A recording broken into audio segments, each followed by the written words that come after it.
et nous évoluons en ce moment même sur le plateau réservé à la CAN. Raison de plus de parler football. Plus précisément aujourd'hui, nous allons parler football, freestyler. Je défends les couleurs de la Côte d'Ivoire à l'international. Notre invité se nomme Bey Koné, que je vous demande d'applaudir tout de suite. Bey Koné Aboul Titi, qui nous rejoint sur le plateau de ce midi.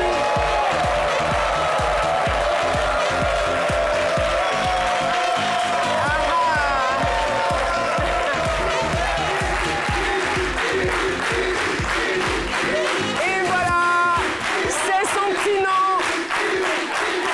Merci beaucoup, merci. Et voilà. C'est cela. Il n'y a pas que Drogba, il n'y a pas que Yaya, il n'y a pas que Max Gradel, il y a aussi Titi, c'est une star du football, n'est-ce pas? C'est un élément. Et voilà, tout de suite, nous allons découvrir son portrait. Je me fais donc le plaisir de lire l'affiche que j'ai en face de moi. Bey Abdoul Koné, dit Titi Koné, est une des valeurs sûres ivoiriennes en pleine démonstration de son savoir-faire. Né le 13 mars 1998 à Kolia, une ville du nord de la Côte d'Ivoire, Titi Koné est un véritable passionné de football depuis l'enfance. Le freestyle football, un art issu de la jungle du ballon rond qu'il découvre à Yopougon, commune du district d'Abidjan où il grandit. Titi Koné se laisse donc entraîner dans cet art spectaculaire qui ne laisse personne indifférent.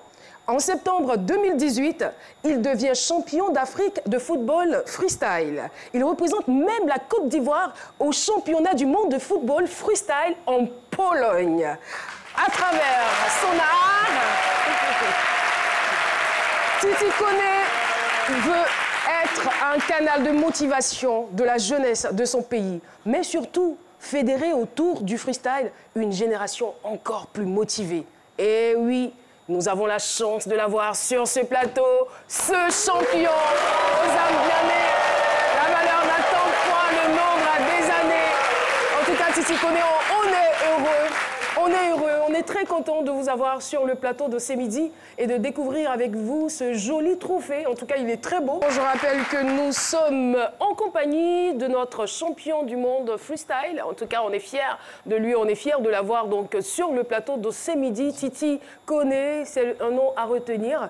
Alors, vous avez commencé dès l'enfance par le football.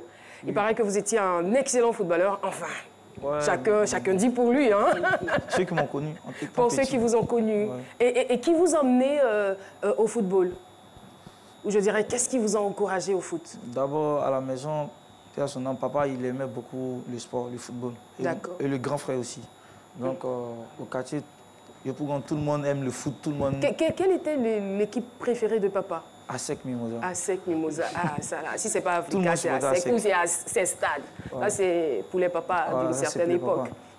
Et donc, comme ça, moi aussi, j'ai commencé à beaucoup me coller aussi au ballon. J'ai commencé à toujours m'entraîner dès le bas âge.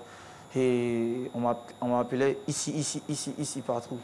Ici, viens jouer, ici, viens jouer, ici, viens jouer, ici. C'est comme ça, j'ai commencé... Mais ici, pourquoi? Je sais pas. Je pense que j'étais partout, en fait. Vous étiez partout? Ouais, j'étais partout. J'étais toujours collé au ballon et tout. Et j'ai commencé à m'entraîner dans un centre de formation chez Coach Tyson. Et après, on a fait des tests pour aller au Mali. Et au Mali, on a fait un test pour aller en Thaïlande, à l'Académie Jean Magu. Et là, je suis allé en Thaïlande, je suis allé tout petit. Et on a fait 6 mois de formation et je suis revenu. Et ensuite, en 2009, c'est là que j'ai commencé à faire le football freestyle. Mais c'était quoi d'abord votre rêve? Mon rêve, c'était de devenir comme Drogba, Didier, Ronaldinho, etc.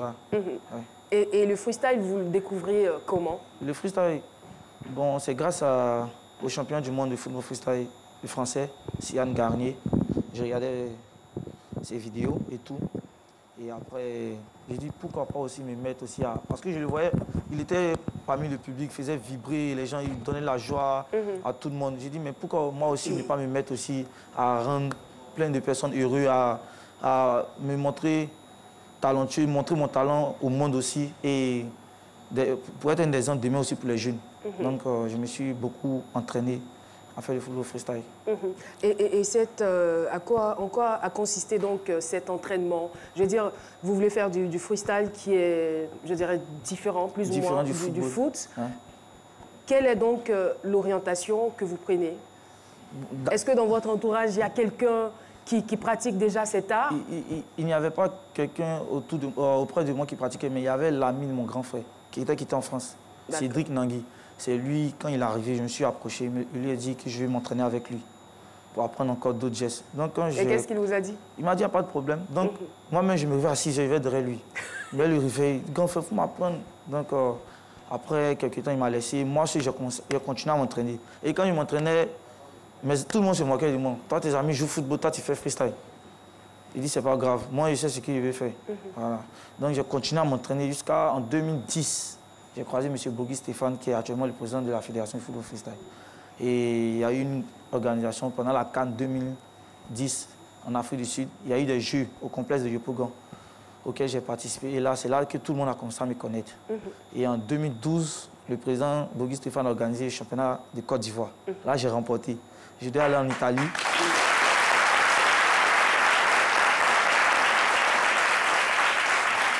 Et là, je devais aller en Italie, je n'ai pas eu le visa. Donc, quand je suis sorti de l'ambassade, j'ai dit tout ce que Dieu fait est bon. Et j'ai continué à m'entraîner. 2013 a suivi, ils ont organisé le championnat de Côte d'Ivoire encore, j'ai remporté. Quand j'ai remporté, ils ont fait la qualification pour aller au Japon, j'ai remporté. Là, je suis allé au Japon pour représenter la Côte d'Ivoire.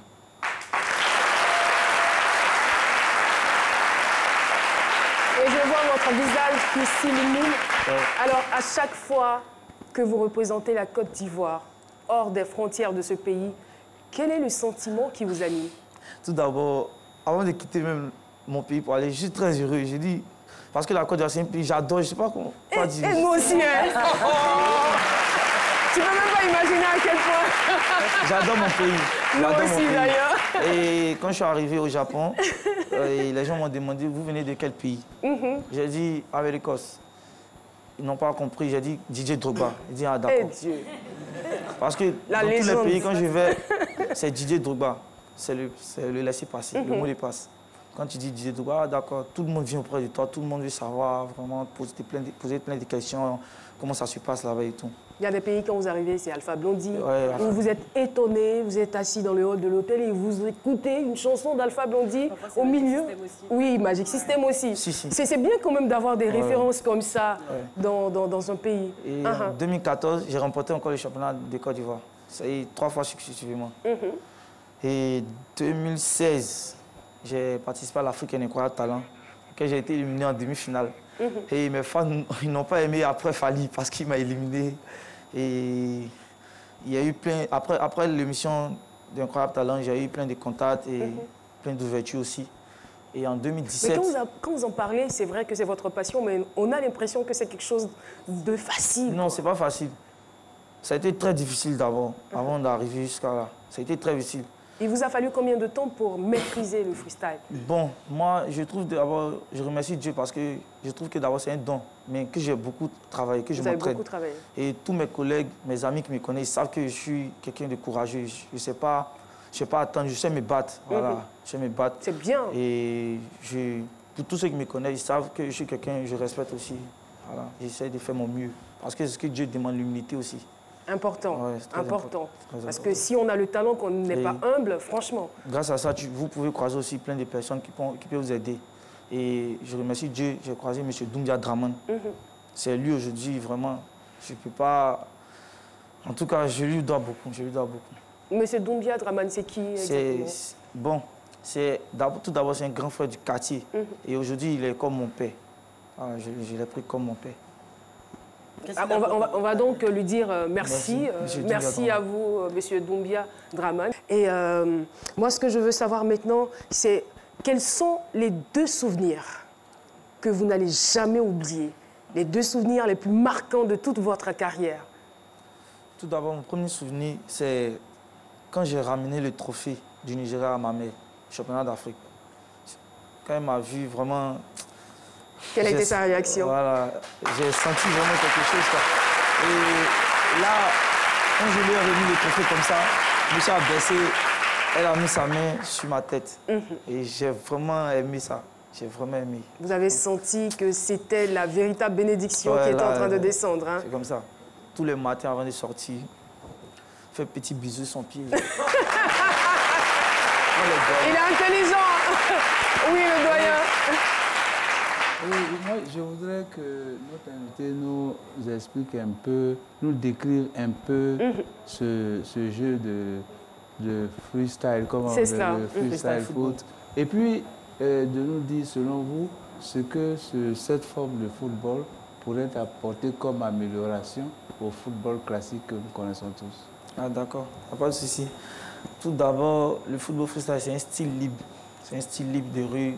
Tu peux te trouver dans n'importe quel endroit, n'importe quel espace. Il faut avoir la maîtrise, le contrôle, le style. Tu t'amuses avec ton ballon dans n'importe quel endroit que tu te trouves. Tu peux maîtriser le ballon. Ou tu peux mettre la joie dans le cœur des gens, faire vibrer. C'est-à-dire que donner un sourire, tu peux donner, avec ce ballon-là, tu peux donner un sourire à quelqu'un même qui est fâché. Il fait de te voir jongler et tout. Et le football freestyle, avec le football, c'est très différent. Mais par contre, quand moi je suis sur le terrain en train de jouer au foot, j'arrive à faire quelques gestes, j'arrive à faire vibrer. Par exemple, j'ai joué l'année passée aux Zébier, le tournoi du Maracana, et j'ai marqué vraiment un but que personne n'a marqué depuis Zébier est né. Un but historique. Je ne sais pas si vous avez la vidéo, vous avez déjà regardé la vidéo. Est-ce qu'un bon freestyler peut être un bon footballeur, même si les deux sports sont différents? Bon, d'abord, forcément. quand on voit quelqu'un jongler, on dit non, les freestylers, ils ne savent pas jouer au foot. C'est ce que tout le monde dit directement. Mais pour ceux qui me connaissent, ceux qui m'ont vu grandir, ceux qui me connaissent très bien, ils savent qui est Titi Koné. Parce que vous avez commencé par le foot. Ils savent. Oui, Jess. Justement, c'est assez acrobatique. Est-ce que vous avez déjà été blessé? Ça, c'est ma première question. La deuxième, quelle est la place des études dans votre vie? Parce que vous êtes assez jeune quand même. Ok. Tout d'abord, les entraînements, j'ai une fois eu une fracture à la cheville parce que je voulais faire des enchaînements très compliqués.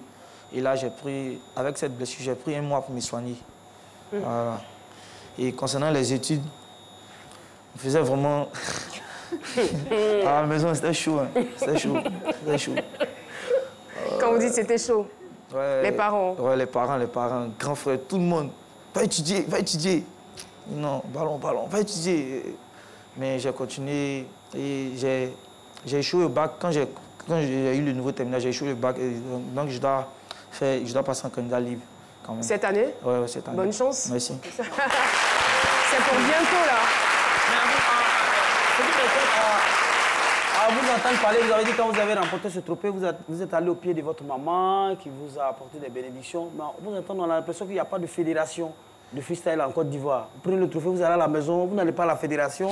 Est-ce qu'il y a une fédération? Est-ce qu'il y a des jeunes gens comme vous qui pratiquent ce sport-là? Il y a plein de jeunes gens que j'ai formés ici en Côte d'Ivoire, à Abidjan. Et il y a plein encore de jeunes actuellement. Il a 10 ans d'expérience quand même. Il y a plein de jeunes actuellement qui me demandent si tu connais, s'il te plaît, je vais venir m'entraîner avec toi. Donc actuellement, comme projet, c'est de créer un centre de formation du football freestyle pour les jeunes d'Abidjan, pour les mettre vraiment à l'aise, quoi. Mais il n'y a pas de fédération? Ici, il y a une fédération de football freestyle. Mais justement, ça me permet de rebondir sur la question du doyen. Qu'est-ce que ça pourrait apporter aux jeunes?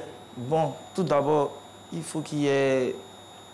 Ici, il faut qu'on prenne vraiment le football freestyle aussi au sérieux. Il faut qu'on nous aide. Il faut que vraiment... Oui, ça on l'a bien compris. Il faut qu'on nous aide. Parce que quand j'ai commencé d'abord, j'ai fini l'entraînement même pour gagner, manger d'abord, mais c'est pas là. C'est-à-dire que tu finis, tes équipements sont gâtés, il n'y a personne pour... Voilà, donc... Non, mais justement... Je vais l'aider, je reviens. Ouais. En fait, qu'est-ce que le football classique pourrait récupérer dans le freestyle pour s'améliorer? Parce que je rappelle ici une définition pour ceux qui n'ont jamais entendu cette expression. Ça se définit, le football freestyle se définit comme une discipline libre mêlant l'acrobatie, la jonglerie et la gymnastique et dont l'accessoire est un ballon de foot. Oui. Là, on l'a bien compris et surtout, il a tenu à nous dire que c'était différent. Les deux sports étaient quasiment différents. Mais sur ce chapitre où vous parlez d'un centre de formation, parce que vous avez 10 ans d'expérience, vous êtes passionné et vous songez à communiquer votre savoir aux jeunes. Parce que déjà, on remarque bien que de plus en plus, la délinquance, le banditisme gagnent du terrain. Ça les occuperait forcément. Ouais, parce que moi, je ne vais pas avoir mes petits frères ou bien des jeunes de ma promotion être en train de fumer la drogue ou bien se mêler à des trucs qui ne vont pas les envoyer quelque part. Moi, je préfère vraiment... Un ballon peut te faire vraiment changer des vies, quoi. Ouais, comme moi, par exemple. À plusieurs niveaux d'ailleurs, parce que le sport, c'est bon pour la santé. Et puis, tout d'abord, ça vous occupe. si tu tiens vraiment à ça, si tu vraiment... Parce que moi, je sais motiver. Je sais motiver. Et mes amis savent. Ça se sent. Ouais, tranquille. Alors, est-ce qu'aujourd'hui, on peut dire que le freestyle vous nourrit? Aujourd'hui, je dis alhamdulillah. Alhamdulillah. Tout se passe très bien. Tout se passe très bien. Et je continue encore. J'ai plein de compétitions en vue encore. Très bientôt là, pour représenter la Côte d'Ivoire. La plus proche? C'est en septembre. En septembre, j'ai 2 compétitions à faire. Et championnat, je dois mon titre en jeu, championnat d'Afrique, à Lagos, au Nigeria, du 14 au 15. Et j'ai encore une autre compétition, World Master 2019. On m'a annoncé ça il y a quelques jours, que je dois représenter la Côte d'Ivoire. Il y a 8 personnes seulement qui doivent participer.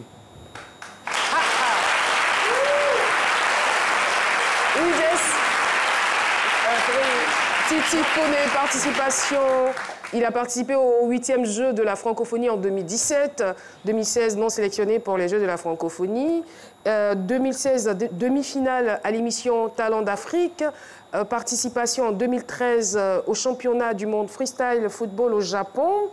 2013 encore, champion freestyle football Red Bull de Côte d'Ivoire. 2012, champion freestyle football Red Bull de Côte d'Ivoire. 2010 à 2016, participation à plusieurs événements et spectacles en Côte d'Ivoire. Gagnant du concours Jeux My Freestyle Challenge de Canal+, au Gabon, on se le permet. Cannes 2017 et assisté à la finale. Mai 2018, participation au championnat du monde de freestyle, football, King of Freestyle à Paris. Alors, qu'est-ce qui n'a pas marché à ce niveau? La liste n'est pas exhaustive, hein, mais je préfère m'arrêter là. Alors, qu'est-ce qui n'a pas marché à Paris? J'ai pas compris. Qu'est-ce qui n'a pas marché à Paris? À Paris, bon, à Paris, ça a été un peu difficile pour moi parce que, tout d'abord, j'étais pas très en forme. D'accord. Voilà, j'étais pas très en forme à Paris quand je suis allé faire le King of Freestyle. Et pour avoir le visa, c'était... C'était compliqué. C'est Dieu. Dieu. En tout cas, merci beaucoup pour ce joli témoignage et nous vous encourageons dans cette lancée. Alors, des jeunes vous regardent, ont certainement envie de faire comme vous, se disent, est-ce que le freestyle, voilà, aujourd'hui vous leur avez dit que ça marche, ça nourrit son homme. Et qu'est-ce que vous pouvez leur dire de plus pour les encourager? Tout d'abord, je vous remercie aussi. Je remercie tout le monde, le grand frère Dr Philo. C'est nous qui vous remercions. Il n'y a pas de souci. Tout d'abord, ce que j'aimerais dire aux jeunes qui veulent vraiment, qui font du sport, quand tu crois en quelque chose, que tu veux atteindre ton objectif, il faut vraiment prendre le courage, il faut te donner à fond. Il faut respecter papa, maman, il faut respecter les grands frères. C'est très important aussi, parce que tout ça, ça compte pour l'évolution.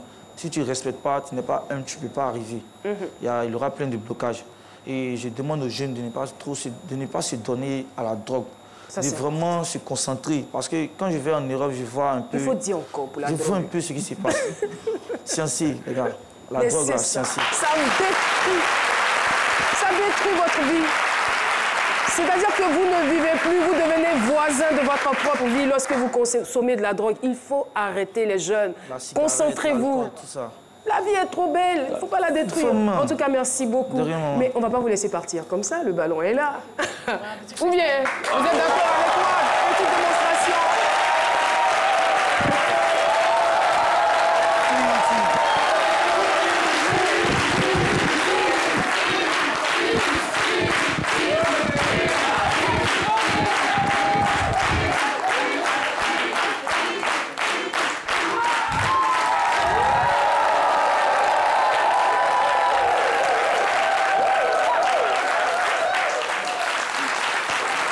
Bravo. Ah. C'est mignon. Ah là là, c'est trop mignon.